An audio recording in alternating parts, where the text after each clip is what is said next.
मित्रों, कुछ खोकर लौटे या ना लौटे, परंतु कर्म अवश्य लौटता है, फिर चाहे वो अच्छा हो या बुरा। पुराने समय की बात है। एक महिला अपने परिवार के लिए रोजाना भोजन बनाती थी। साथ ही वह एक रोटी उसके घर से होकर गुजरने वाले किसी भी जरूरतमंद भूखे व्यक्ति के लिए भी बनाती थी।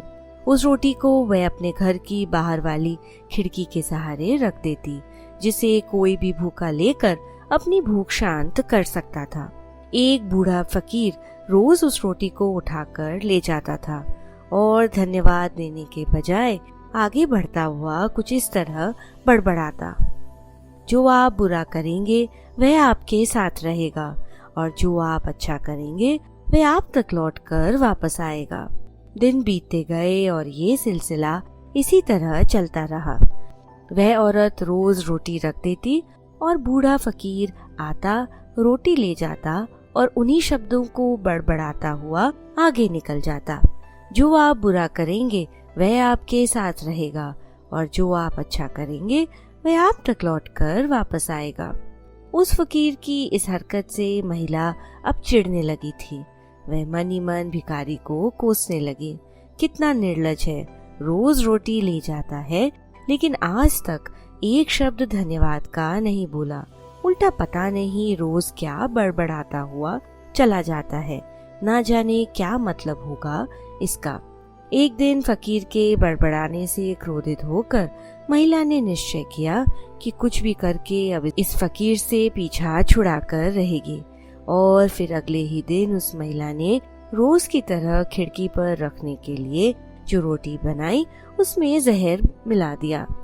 लेकिन जैसे ही महिला जहर मिली रोटी खिड़की पर रखने गई तो उसके हाथ कांपने लगे और अंदर से एक आवाज आई, हे ईश्वर, यह मैं क्या करने जा रही थी। उसने तुरंत वह रोटी चूल्हे की आग में जला दी और दोबारा एक ताजा रोटी बनाकर खिड़की के सहारे रख दी।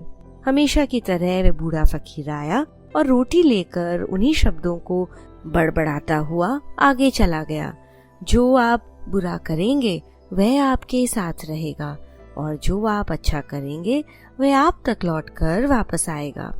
उस महिला का एक बेटा भी था जो अपने उज्जवल भविष्य के लिए शहर गया हुआ था।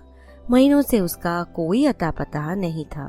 जब भी वह महिला रोटी बनाकर खिड़की पर रखती तो अपने पुत्र की सलामती और जल्दी घर वापस आने की प्रार्थना ईश्वर से जरूर करती थी।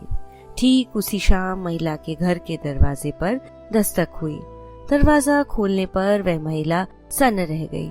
महीनों से जिस बेटे का कोई पता ठिकाना नहीं था, आज वह बेटा कटे फटे कपड़ों में भूखा प्यासा एवं कमजोर सा उसके सामने खड़ा था। जैसे ही उसने अपनी माँ को देखा, उसने कहा, यह एक चमत्कार है कि आज मैं आपके सामने खड़ा हूँ। घर की ओर आते हुए मुझे 2 दिन बीत गए थे। रास्ते में भूख के कारण मेरी हालत बिगड़ी जा रही थी और जब मैं घर से कुछ मील दूर पर था तो भूख के मारे गिर पड़ा। लेकिन तभी मुझे एक बूढ़ा फकीर नजर आया और मैंने उससे खाने के लिए कुछ मांगा। उसने अपनी झोली में हाथ डाला और एक रोटी मुझे ये कहते हुए दी कि हर रोज मैं यही खाता हूँ, लेकिन आज तुम्हें इसकी जरूरत ज्यादा है, सो ये लो और अपनी भूख शांत करो। माँ ने पूछा, कौन था वह बूढ़ा? तो बेटे ने कहा, यह तो नहीं पता, लेकिन जाते समय वह बड़बड़ा रहा था, जो आप बुरा करेंगे वह आपके साथ रहेगा और जो आप अच्छा करेंगे वह आप तक लौटकर वापस आएगा। जैसे ही माँ ने अपने बेटे की यह बात सुनी तो माँ के चेहरे का रंग उड़ गया। उसके मन में वही सुबह वाली घटना घूमने लगी कि कैसे उसने उस फकीर के लिए रोटी में जहर मिलाया था।